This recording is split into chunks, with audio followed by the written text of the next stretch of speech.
சொந்தமாக YouTube channel நடத்த வேண்டுமா? நீங்களும் பிரபல ஆங்கர் ஆக வேண்டுமா? உடனே சேருங்கள் Pandey school of journalism. Contact 7388242242.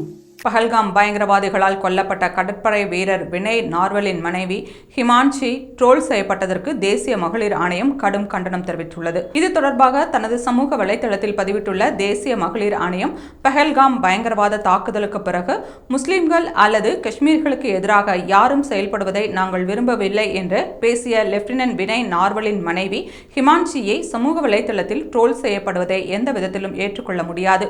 குறிப்பாக ஒவ்வொரு பெண்ணின் கண்ணியம் மற்றும் மரியாதையை காக்க தேசிய மகளிர் ஆணையம் உறுதி எடுத்துள்ள நிலையில் சமூக வலைதளத்தில் ஹிமான்ஷியை விமர்சிப்பது மிகவும் கண்டிக்கத்தக்கது மற்றும் துரதிருஷ்டவசமானது என்று தெரிவித்துள்ளது.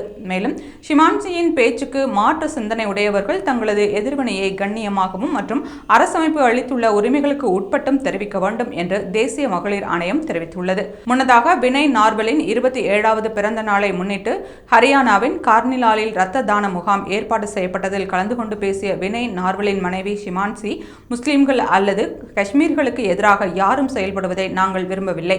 எங்களுக்கு அமைதி வேண்டும், அமைதி மட்டுமே வேண்டும். பஹல்காம் பயங்கரவாத தாக்குதலில் வினய் நார்வலியை இழந்ததற்கு நிச்சயமாக நீதி கிடைக்க வேண்டும் என்று தெரிவித்திருந்தார்.